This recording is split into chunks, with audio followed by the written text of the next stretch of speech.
what are we doing? I wanted to break down the mixes on some of the Pink Octopus songs off of our new album, Pink Octopus III, because they're really busy songs. There's a lot of tracks, and if you can even see a little bit of what's happening here on Pro Tools, I mean, I'm just scrolling through. There's a lot of tracks, and I thought for most people, like we've been playing these songs for years, and we're pretty interested in there being a lot happening at all times. It's what we like out of music. It's pretty busy, layered, complex songs. But I thought if I broke it down and showed you what's happening and selected a couple aspects and kind of pointed out what we're doing in different parts, it might make it more enjoyable for the average listener who's listening for the first time. And I would suggest giving them a try more than once, listening to these songs more than once. I think they'll grow on you. I really do. So anyway, Orange. That's the first song on Pink Octopus 3, and that's what I'm going to try to break down for you here today in kind of a quick way. A little 10-minute bite. That's my goal, at least. We'll see how I do. First and foremost, I just wanted to point out that, like, really this song revolves around a bass line, and that's kind of when we started writing it, what everything kind of started with. And believe it or not,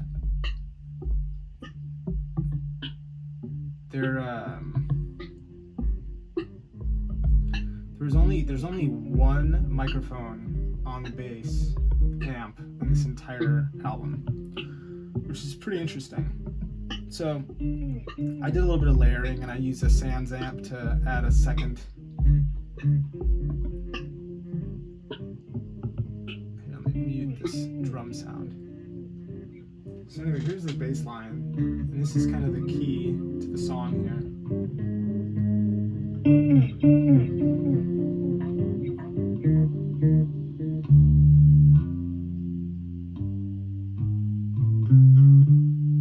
And I can bring in the saxophones, and you can kind of hear what the sax does, and the sax is a bit louder.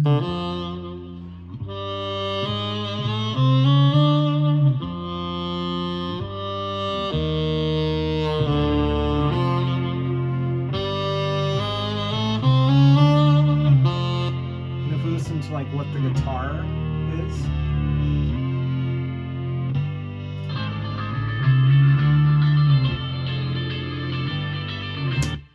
Actually point out here, use 3 guitars to layer in the beginning of the song. A Strat and a Les Paul, and 2 different sounds on the Les Paul, and it kind of builds in. So here's the Strat by itself.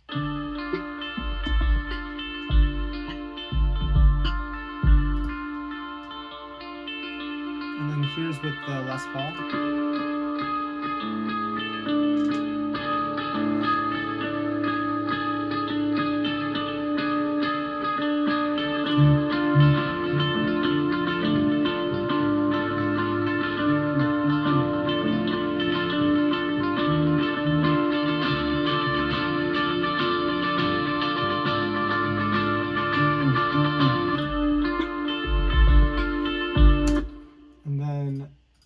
As the song builds in, we add a third Les Paul.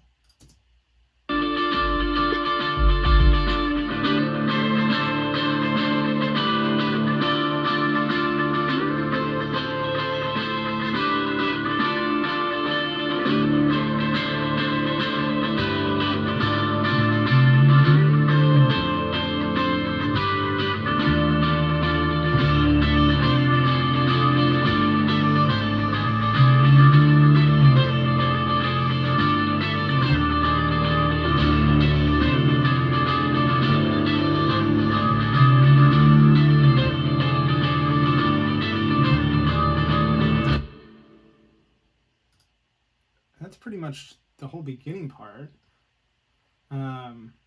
So for our massive drums, something that's interesting for this song and for all the songs is we didn't play to a click on this album. So everything's great, not playing to a click, except for like intros or songs that start with the guitar alone, or where there's like a break in the song, and all of a sudden I had to remember, ooh, like how did we play that? Was there a little bit of human aspect to it where there's, 10 seconds of no drums or bass keeping time, and I'm listening to my scratch guitar track and going, what did I do here? And I have to keep time with that to make sure we hit back on the one. But that's not really important right now.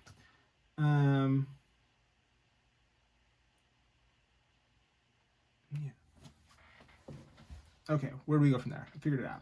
So we get out of the intro part of the song, and up until this point, there is just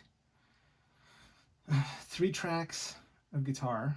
So the Strat being one track, and then two different versions of the Les Paul. And when I say that, it's just like one is a bridge pickup, one's the neck pickup recording, so that it just gives that fuller sound. So 3 guitar tracks happening. And then there's this part that hits, that is where all the distorted guitars come in. And for the distorted guitars, similarly, 3 tracks of distorted guitar, 2 of which on Les Paul and then 1 on Jaguar. And also at that point, there is still the clean guitar. So like, if we're looking at just, clean, dirty. If we're listening to just the clean guitar here, this is what it sounds like.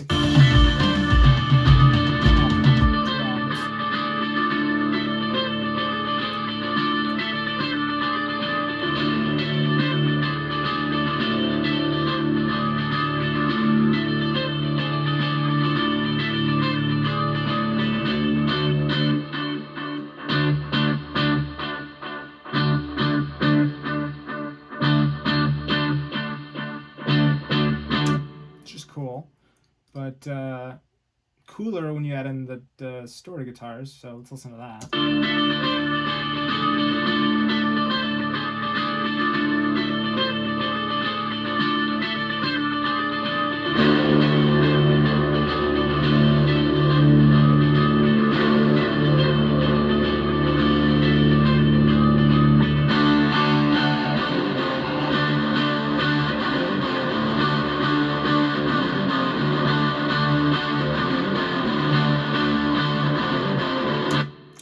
Quickly pointing out for guitar nerds, something that I liked about the layering here is that, again, if we just listen to the clean,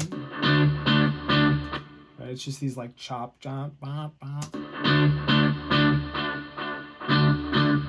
And then with the distorted, it really helps that come out and feel more rhythmic.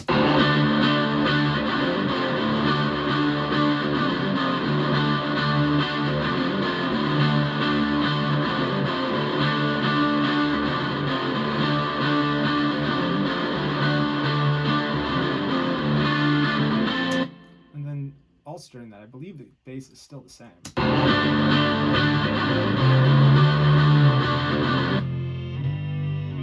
Nice octave on there.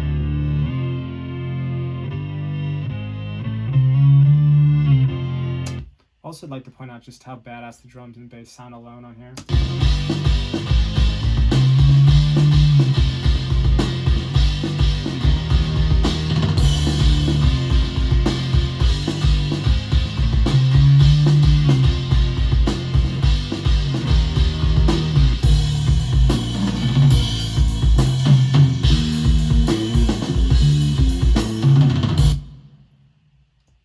Dope.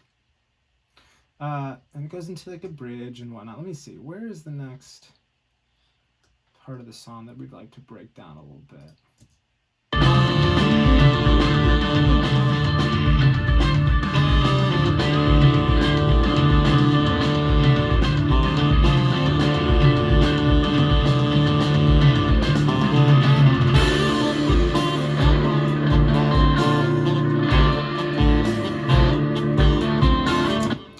Okay, perfect reason why I would encourage anyone to listen to Pink Octopus is that you can listen to the first, where are we at? 4 minutes of the song and be like, I don't know if I like this song, and we'll probably throw you a curveball. You might like at least minute 4 to 5 because it's going to get different. So we kind of have a breakdown. I don't even know if you call it a bridge. It might be a bridge. I think it's more of like a boogie part. I'm going to break it down a little bit. So drums and bass get kind of funky here, which is a lot of fun.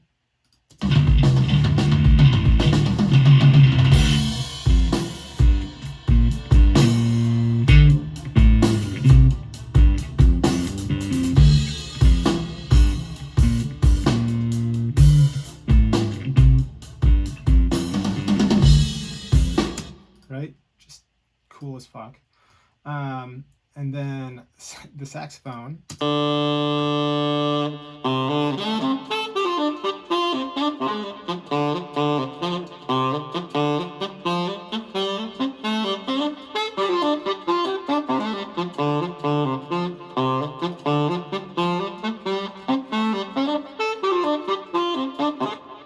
Which is really cool. I added this one distorted guitar part. I think this is it, to try to add more rhythm to it.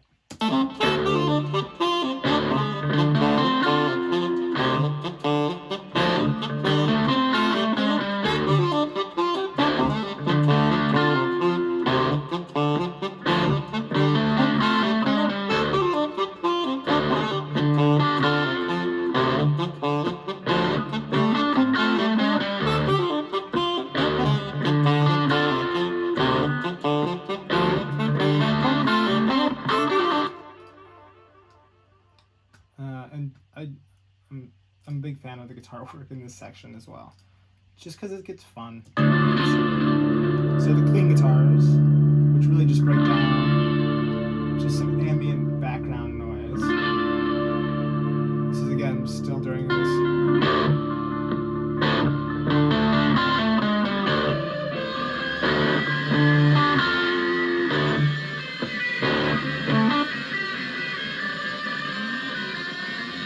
Weird dissonant ring mod guitar.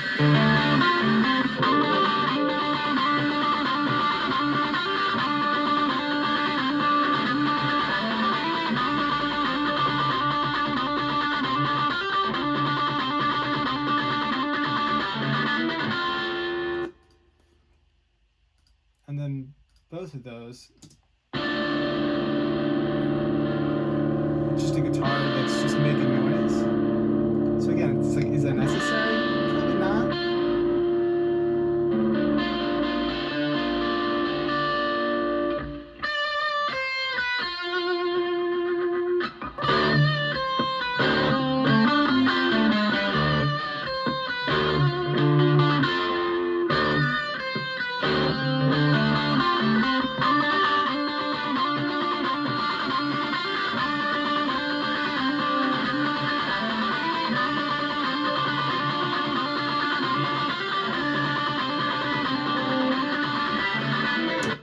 Keep in mind, it's at the same time with all that saxophone.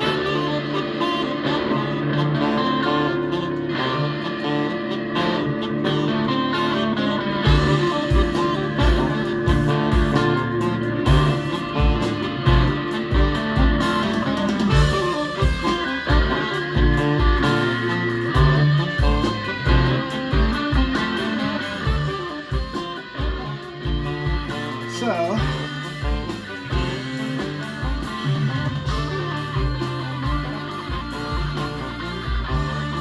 this is a little bridge part of the song.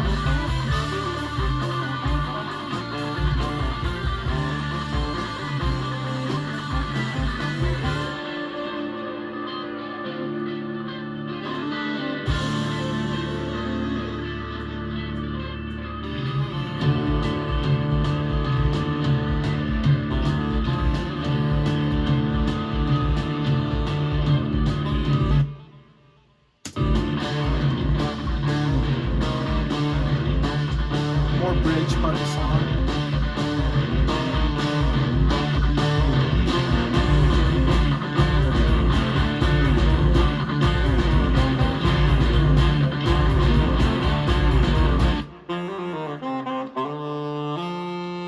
Call out how cool Mike's saxophone with the guitar is during that part.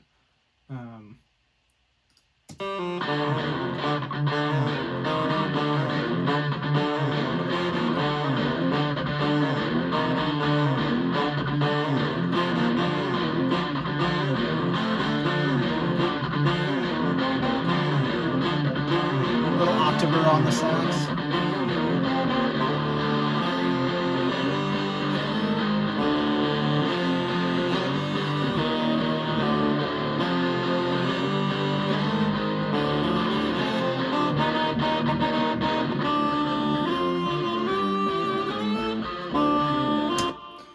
Okay, and then we're almost at the end of the song, so this kind of goes into,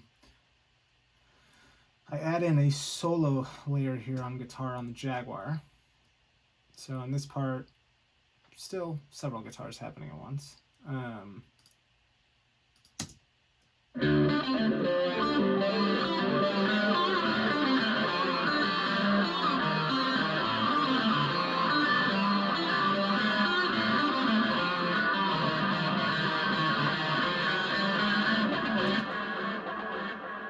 Pretty crazy delay happening at the same time. And you mix that in with the other guitars, so it's kind of trying to double up or triple up the sound here.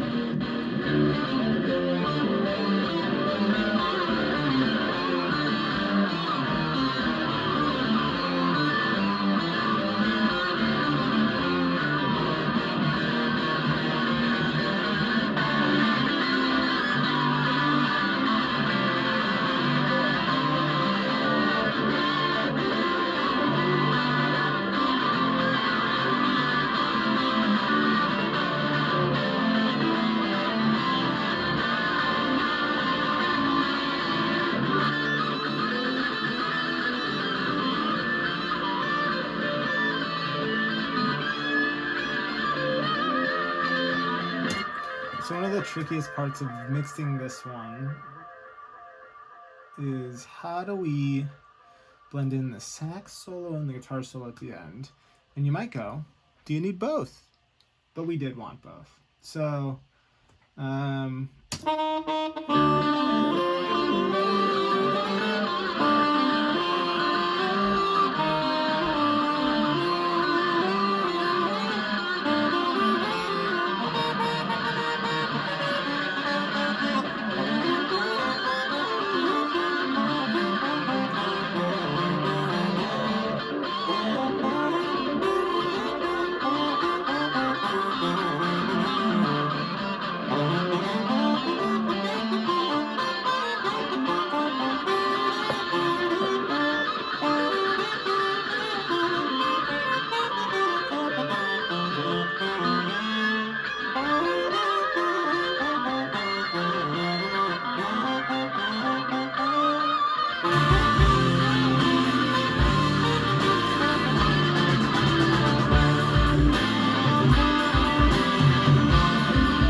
anyway, this song's pretty straightforward, even with all the tracks and everything. The only other thing I'll add in is that the beginning part of the song that starts off with this weird electronic drum part and everything, it just got developed as an idea of a way originally for me to know how to come in, because again, this is one where the guitar kind of kicked it off with some really ambient drum playing, and then there was some just live in the studio talking that the band was doing, and that got encapsulated. So the whole purpose of setting up this beat at the beginning, more than anything else, was just so I'd have a click to come in, and then I kept adding to it, and all of a sudden I said,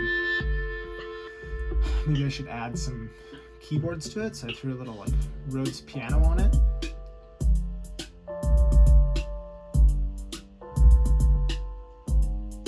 But it's just a way for me to figure out how to come in on time once the actual song starts. So it's a happy little intro.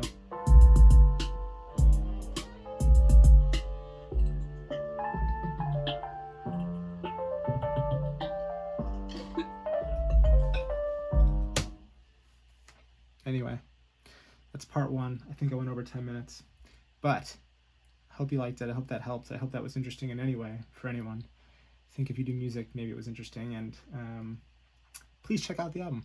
Thanks.